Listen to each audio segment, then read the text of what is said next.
Hello everyone, स्वागत है आपका हमारे अपने YouTube channel Ayush Ranjan GS talks पर।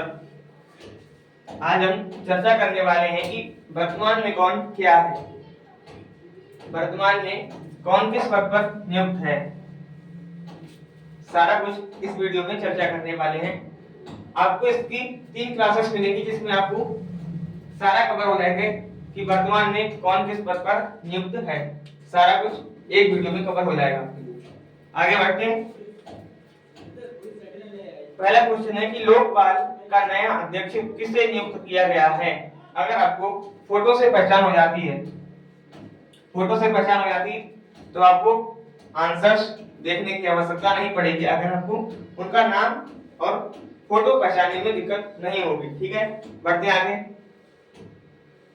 तो क्वेश्चन नंबर पहला है कि लोकपाल का नया अध्यक्ष किसे नियुक्त किया गया है। तो अजय मीणा, इन्हें मीणा भी शॉर्ट में कहते हैं, लेकिन इनका पूरा नाम आपको देखना है। अजय माणिकराव खानविलकर। पहला क्वेश्चन का पहला विकल्प राइट आंसर आपका सही हो जाएगा। तो लोकपाल का नया अध्यक्ष किसे चुना गया है। तो लोकपाल का नया अध्यक्ष अजय माणिकराव खानविलकर जी को चुना गया है। आगे बढ़ते हैं नेक्स्ट क्वेश्चन के साथ। अब थोड़ा इनके बारे में जान लेते हैं कि ये लोकपाल के नए अध्यक्ष बने कैसे, इससे पहले कौन था और इसका कितना वर्ष तक इनका कार्यकाल होता है। सारा कुछ इंपॉर्टेंट पॉइंट में हम देखने वाले हैं। तो न्यायमूर्ति खानविलकर को भारत में दूसरे लोकपाल अध्यक्ष के रूप में नियुक्त किया गया है। तो ये कौन से नंबर के लोकपाल है। तो ये सेकंड नंबर के लोकपाल है। वे पिनाकी चंद्र बोस के स्थान लेंगे। किनका स्थान लेंगे। पिनाकी चंद्र बोस या पिनाकी चंद्र बोस, कंफ्यूजिंग कतई नहीं होना। ठीक है। और लोकपाल में एक अध्यक्ष और 8 सदस्य होते हैं। तो लोकपाल में कितने सदस्य होते हैं। 8 सदस्य होते हैं, जिनमें एक अध्यक्ष और 8 सदस्य होते हैं। कुल मिलाकर 9 हो जाते हैं, जिनमें से 50% न्यायिक सदस्य होते हैं। इनके सदस्यों का कार्यकाल 5 वर्ष या 70 वर्ष की आयु तक होता है। जिसकी आयु 70 वर्ष से पहले, 5 वर्ष से पहले ही 70 वर्ष जिसकी आयु हो जाएगी, तो वो पहले ही इसमें से निकाल दिया जाएगा।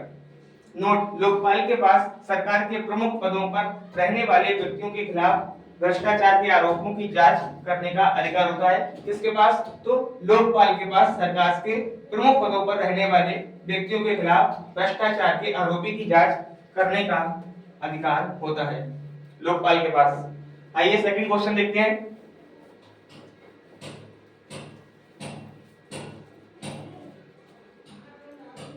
सूरत डायमंड बोर्स का नया अध्यक्ष किसे नियुक्त किया गया है। तो चारों ऑप्शंस आपको देखने हैं, चारों ऑप्शंस आपको पढ़ने हैं। इनका फोटो भी हमने यहाँ पे दे रखा है। तो पहला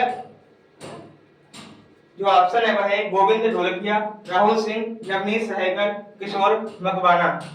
तो सूरत डायमंड बोर्स का नया अध्यक्ष घोषित किया गया है गोविंद ढोलकिया को नया अध्यक्ष घोषित किया गया है। इंपॉर्टेंट पॉइंट देख लेते हैं। सूरत डायमंड बोर्स ने गुजरात से राज्यसभा सांसद गोविंद ढोलकिया को नया अध्यक्ष नियुक्त किया है। किसे। तो गोविंद ढोलकिया को। गोविंद ढोलकिया वल्लभ भाई पटेल लखानी का स्थान किया है। अमेरिका के रक्षा मंत्रालय पेंटागन को पछाड़कर सूरत डायमंड बोर्स भारत में अब दुनिया का सबसे बड़ा कार्यकाल भवन बन चुका है। कहां बन चुका है। तो भारत में बन चुका है। किसका। तो रक्षा मंत्रालय को पछाड़कर। किसे पछाड़कर। रक्षा मंत्रालय को पछाड़कर सूरत डायमंड बोर्स, जो कि भारत में सबसे बड़ा कार्यकाल भवन बन चुका है।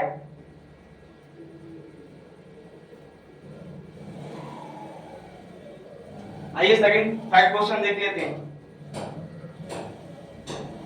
थर्ड क्वेश्चन है राष्ट्रीय अनुसूचित जाति। कौन सी जाति। तो राष्ट्रीय अनुसूचित जाति एनसीएससी का नया अध्यक्ष किसे घोषित किया गया है या किसे नियुक्त किया गया है। इकबाल सिंह लालपुरा, किशोर मकवाना, हंसराज गंगाराम, विजय संपाला। तो इसका राइट आंसर आपको देना है। पीएम मोदी के साथ खड़े हैं किशोर मकवाना। कौन खड़ा है? तो किशोर मकवाना जी खड़े हैं यहाँ पे पीएम मोदी के साथ। तो इसका राइट आंसर आपको मिल जाएगा ऑप्शन नंबर 20 का राइट आंसर। किशोर मकवाना को राष्ट्रीय अनुसूचित जाति आयोग का नया अध्यक्ष नियुक्त किया गया है, NCSC। इंपॉर्टेंट पॉइंट देख लेते हैं कि राष्ट्रीय अनुसूचित जाति NCSC इसकी स्थापना 1978 में हुई थी। कब हुई थी? तो 1978 में इसकी स्थापना हुई थी। यह एक संवैधानिक निकाय है। साल 2003 में 79 संविधान संशोधन के तहत राष्ट्रीय अनुसूचित जाति और अनुसूचित जनजाति आयोग के दो अलग-अलग आयोगों में बांटा गया है। ये दो आयोग हैं राष्ट्रीय अनुसूचित जाति आयोग अनुच्छेद 338, अनुसूचित जाति आयोग अनुच्छेद 338 के तहत।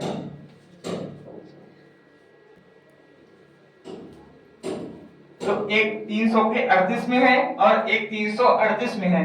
दो अनुच्छेदों में राष्ट्रीय अनुसूचित जाति आयोग का जो है विभाजन किया गया है या उन्हें बांटा गया है। तो कौन कौन से अनुच्छेद दो हैं? एक 338 है और एक 338 का क्या है?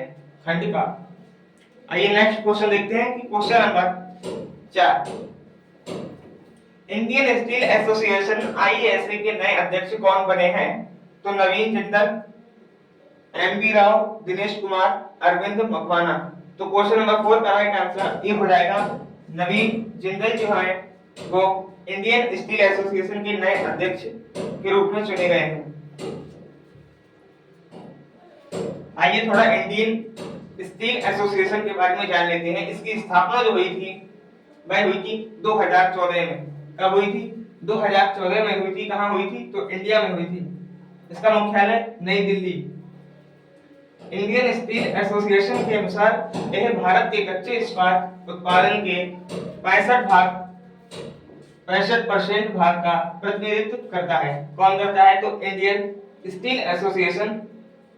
इसकी स्थापना 2014 में हुई थी और इसका मुख्यालय अभी हाल फिलहाल में दिल्ली ही बनाया गया है।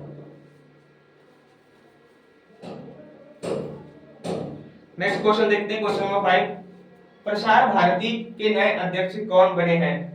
तो क्वेश्चन नंबर 5 का आंसर आपको बताना है कौन है। चार ऑप्शंस आपको देखने हैं, नवीन तहलियानी, सौरभ गर्ग, अशोक लवासा, नवनीत कुमार सहगल।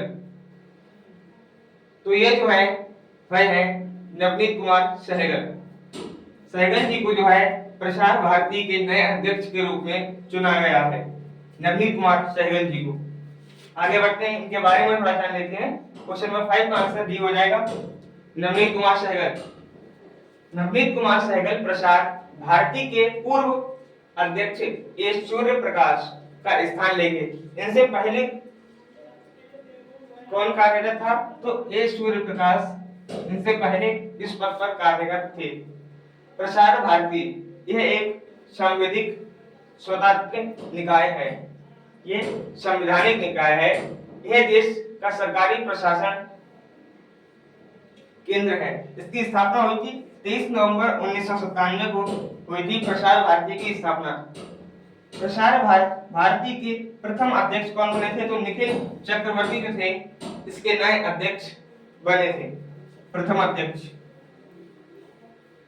इसकी स्थापना कब हुई थी? तो 1997 में इसकी स्थापना हुई थी और इसके नए प्रथम अध्यक्ष बने थे। तो कौन बने थे? निखिल चक्रवर्ती इसके प्रथम अध्यक्ष बने थे। केंद्र सतर्कता आयोग CBC का सतर्कता आयुक्त किसे चुना गया है? तो क्वेश्चन नंबर 6 का आंसर आपको मिल जाएगा option number A S Rajiv को जो है CBC का नया नियुक्त किया गया है, नया अध्यक्ष नियुक्त किया गया है। Federation of Indian export organisation FIEO का नया अध्यक्ष किसे नियुक्त किया गया है? तो क्वेश्चन नंबर 7 का आंसर हो जाएगा option number B, Ashwini Kumar ji को federation of Indian export organisation का नया अध्यक्ष चुना गया है। तो क्वेश्चन नंबर 7 का आंसर आपको मिल जाएगा option number B. Question number 8 को देखने से पहले कुछ इंपॉर्टेंट पॉइंट देख लेते हैं। Federation of Indian export organisation महानिदेशक एवं सीईओ थे वह थे अजय सहाय। इसका गठन 1965 में हुआ था। इसका मुख्यालय नई दिल्ली है। वर्तमान में नई दिल्ली इसका मुख्यालय है। 8 मार्च, क्वेश्चन नंबर 8, मार्च 2024 में भारत सरकार के प्रवक्ता स्पोक पर्सन के रूप में किसे नियुक्त किया गया था? तो क्वेश्चन नंबर 8 का राइट आंसर हो जाएगा option number A, Shefali B Sharan ji को मार्च 2024 में भारत सरकार के प्रवक्ता के रूप में नियुक्त किया गया था। शेफाली बी शरण। सूचना और प्रसारण मंत्रालय की जानकारी के अनुसार शेफाली बी शरण प्रेस इंफॉर्मेशन ब्यूरो के प्रधान महानिदेशक का कार्यभार जो है वह संभालेगी। तो 2014 में के बाद शेफाली बी शरण पीआईबी की प्रधान महानिदेशक बनने वाली पहली महिला ऑफिसर होंगी। ये आपको पॉइंट नोट कर लेना है। क्वेश्चन नंबर 9, भारतीय सेना के नए उप प्रमुख के रूप में किसे नियुक्त किया गया है? तो क्वेश्चन नंबर 9 का आंसर आपको मिल जाएगा option number A, Upendra Dwivedi. Upendra Dwivedi ji को क्वेश्चन नंबर 9 का आंसर ए, उपेंद्र द्विवेदी। भारतीय थल सेना इंडियन आर्मी, मुख्यालय नई दिल्ली। इसकी स्थापना 26 जनवरी 1950 को हुई थी। इसका आदर्श वाक्य है सेवा परमो धर्म, स्वयं से पहले सेवा।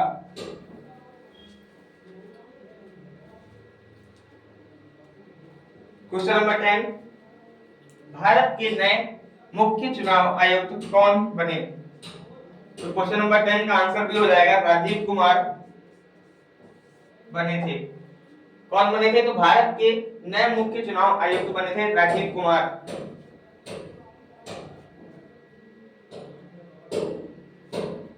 आइए इंपॉर्टेंट पॉइंट देख लेते हैं। उप चुनाव आयुक्त कौन बने थे? तो अजय भादु बने थे। भारतीय निर्वाचन आयोग, भारतीय निर्वाचन आयोग जिसकी स्थापना 26 जनवरी 1950 को हुई थी। इसका मुख्यालय नई दिल्ली में है। इसके उप चुनाव आयुक्त अजय भादु जी हैं और अध्यक्ष कौन है? तो आपको बताना है अध्यक्ष कौन होंगे, तो राजीव कुमार। क्वेश्चन नंबर 11 है, 2024 में किसे चुनाव आयुक्त के रूप में नियुक्त किया गया है? तो उपयुक्त दोनों इसका राइट आंसर हो जाएगा option number C, Gyanesh Kumar और सुखबीर सिंह संधू। इन दोनों लोगों को नियुक्त किया गया था। तो मुख्य निर्वाचन आयुक्त राजीव कुमार, पहले निर्वाचन आयुक्त सुकुमार सेन। चुनाव आयुक्त में कुल 3 सदस्य होते हैं। तो क्वेश्चन नंबर नेक्स्ट देखते हैं 12 क्वेश्चन। तो क्वेश्चन नंबर 11 का आंसर आपको मिल गया होगा ऑप्शन नंबर सी, संसद सुरक्षा का मुख्य प्रमुख किसे चुना गया है? तो क्वेश्चन नंबर 12 का आंसर आपको मिल जाएगा ऑप्शन नंबर ए, अनुराग अग्रवाल। अनुराग अग्रवाल जी को संसद सुरक्षा का प्रमुख नियुक्त किया गया था। भारतीय दूरसंचार नियामक प्राधिकरण टीएडी के अध्यक्ष के रूप में किसे नियुक्त किया गया है? तो आपको बताना है क्वेश्चन नंबर 13 में ऑप्शन नंबर सी इसका राइट आंसर हो जाएगा अनिल कुमार लोहाटी जी को भारतीय दूरसंचार नियामक प्राधिकरण टीआरएआई के अध्यक्ष के रूप में शामिल किया गया है। तो भारतीय दूरसंचार नियामक प्राधिकरण टीआरएआई इसकी स्थापना हुई थी 20 फरवरी 1997 को। मुख्यालय नई दिल्ली। अध्यक्ष अनिल कुमार लोहाटी। ये इसका सिंबल है TARI। क्वेश्चन नंबर 14 देख लेते हैं। भारतीय ओलंपिक संघ IOC के सीईओ कौन बने? तो क्वेश्चन नंबर 14 का आंसर डी, रघुराम अय्यर। रघुराम अय्यर को भारतीय ओलंपिक संघ के सीईओ के रूप में इन्हें चुना गया है। तो भारतीय ओलंपिक संघ IOC जिसके अध्यक्ष कौन बने हैं? इसके अध्यक्ष पीटी उषा और इसका सिंबल है इंडिया। इसकी स्थापना की गई थी 1927 में। इसका मुख्यालय नई दिल्ली, संस्थापक हेलीबक और अथर नोएन।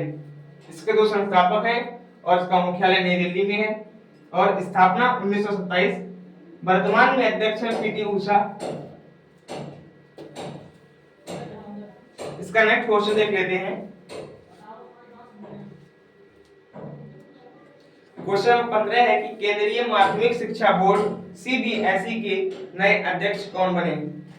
तो क्वेश्चन नंबर 15 का आंसर डी हो जाएगा। राहुल सिंह जो है वह सीबीएसई बोर्ड के नए अध्यक्ष के रूप में चयनित हुए हैं। ऑप्शन नंबर डी 15 का।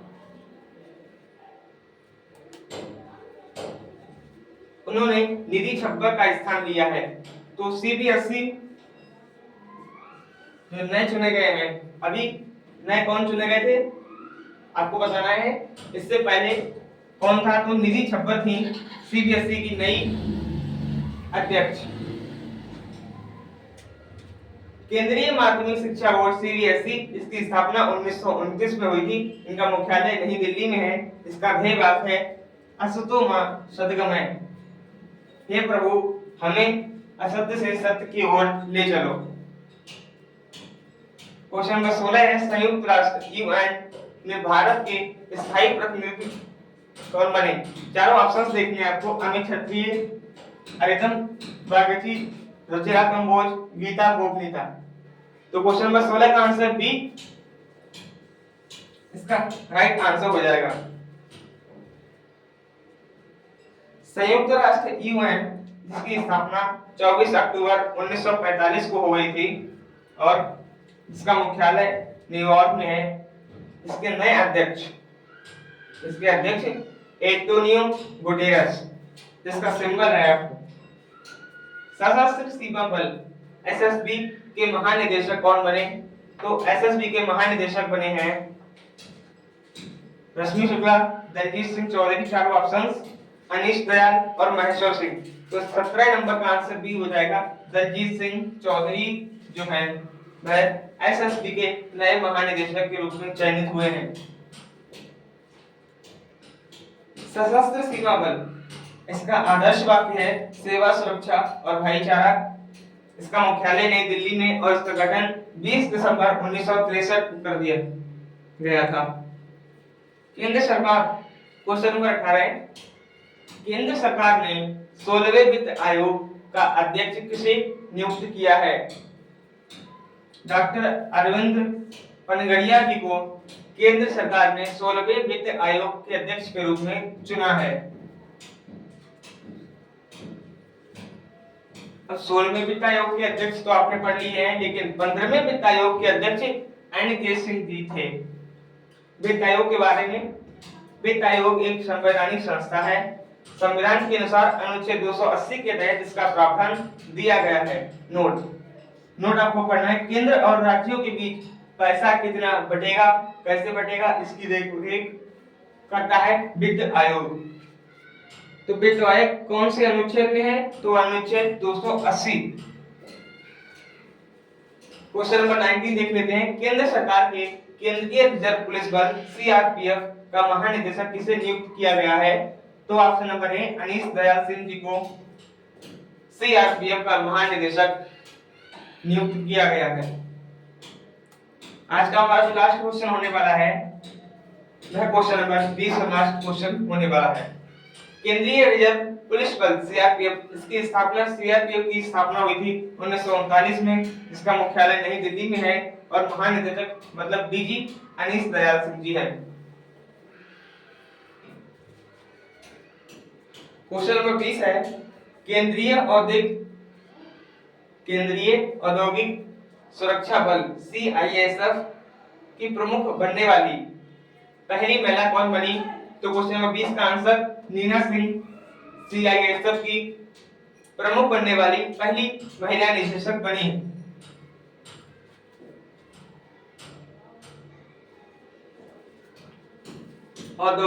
केंद्रीय औद्योगिक सीआईएसएफ की स्थापना 1969 को मुख्यालय नई दिल्ली भारत में हुई थी, जिसके अध्यक्ष नीना सिंह जी को बनाया गया है।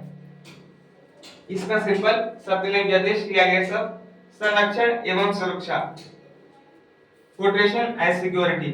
आज के लिए बस इतना ही, फिर मिलेंगे अगले वीडियो में। धन्यवाद।